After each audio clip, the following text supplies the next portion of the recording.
And would you be willing to, like, investigate a company like Walmart that has caused all this debt to these counties because they're making their workers go to the county? Walmart's had unfair trade advantage with its inside deals with China. That's where the issue is. What would you do with health care, Peter Schiff? Well, first of all, writing a bill to repeal it is useless at this point because it's not going to get passed and Obama's not going to sign it. What I want to do is defund it. I want to lead the filibuster in the Senate against raising the debt ceiling. That's something that I can do, and if I can convince 40 other Republicans to stand with me and refuse to sign an increase in the debt ceiling, then the borrowing stops. And if they can't borrow and no more bailouts, and no more bailouts. I mean, you pledge no more bailouts. No more bailouts either. There's no more any. If right now the government is borrowing 60 cents, it collects $1 in taxes, it spends $1.60. So 60 cents of every $1.60 is borrowed. So if I can stop them from raising the debt ceiling, they can't spend that 60 cents. All right, got to jam in another call. Ian in England, you're on the air with Peter Schiff. Yeah. Go ahead. Thank you, Alex. Good to speak to you, and Mr. Schiff.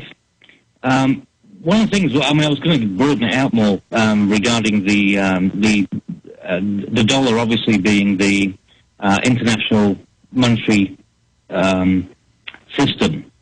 And what influence do you think that there's going to be with regard to that? Because it took 2 world wars to break Britain from as being the international reserve currency. Yeah, that's a good question. What happens when we lose the dollar as the world reserve currency?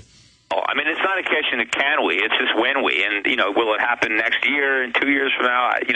It's going to happen. I mean, we became the world's reserve currency because the dollar was backed by gold, because we were the world's biggest creditor nation. We had the least amount of government regulations and the lowest taxes. We were flooding the world with investment capital and manufactured goods. I mean, we have nothing in common with the America that was able to secure the dollar as the world's reserve currency. We're now the world's biggest debtor. We have huge trade deficits, current account deficits. We have no domestic. So he's saying, how do you see it dying?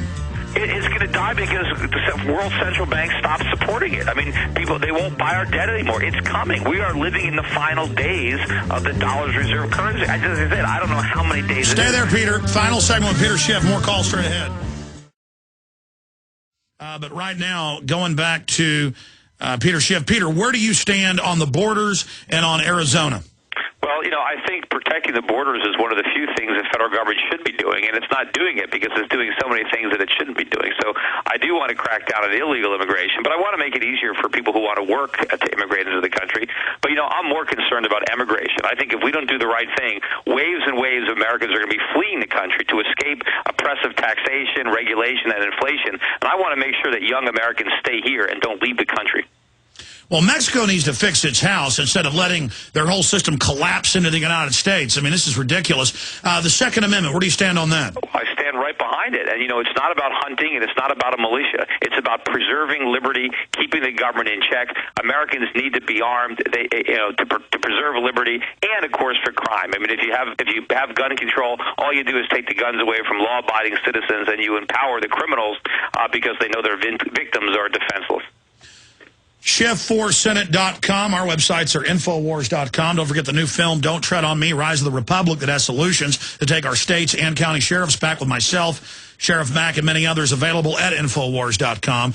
And your purchase of the films also finances this entire operation. Let's take a few final calls for Peter Schiff with quick questions and quick answers. Chris in Colorado wants to know your take on America's situation. I think we already kind of covered that, but real fast. Question, Chris. Hey, quick question. If you had 15 seconds to address Americans to capture their attention, what would you do? I don't know. We stop the spending. We can't stimulate the economy until we shrink the government. We got to preserve the Constitution, restore freedom, restore liberty, embrace the principles that made us wealthy. Don't follow the principles that impoverished other nations. Let's go ahead. Thank you, caller. Let's go ahead and talk to Jim in Illinois. He has a question about mortgages. Go ahead, Jim. Yes, Peter? Yes. I'm sick of the old battle cry of people that got mortgages they couldn't afford. I was able to afford mine. That was 10 years ago. My income has been cut in half. I'm self-employed. I don't get unemployment insurance. That's a big niche you haven't addressed. I haven't heard anyone address. What am I supposed to do? About what? Where do I turn? Well, we're not saying you deserve to lose your mortgage. I mean, there's too many taxes. First of all, we got to get the government out of the mortgage business. People should not be buying houses that they can't afford. And if you need a government to guarantee the mortgage, then you can't afford that house. You know, if you don't have a 20% down payment, you can't afford that house. We need to have a free market in housing. Well, government money in housing, Peter, as you know, is what drove up prices. Yes, I know. We got to get the government out of that. We need no more subsidies.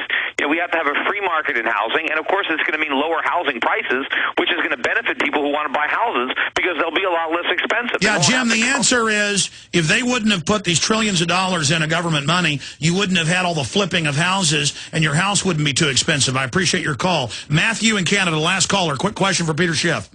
Yes, hello, Mr. Schiff. My question is, I'm a Canadian citizen, and I was just wondering, how do you see the state of the Canadian economy given the fact that the American economy is going down the drain? I think it's much better. You know, I've invested quite a bit of money in Canadian securities. I think Canada kind of got its fiscal house in order over a decade ago when they were having some problems. It's not a paradise up there in Canada, but compared to us, they are. And I think, you know, we're having problems with immigration from south of our border. Pretty soon the Canadians are going to have the same problem with Americans.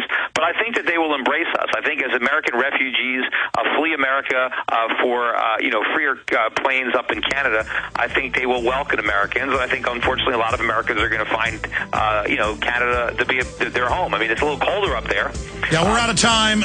Canada is rated #1 in the world right now for economies, but that doesn't mean much when it's a worldwide depression. Peter Schiff, I appreciate you joining us. We'll talk to you again right ahead of the election coming up. Thanks.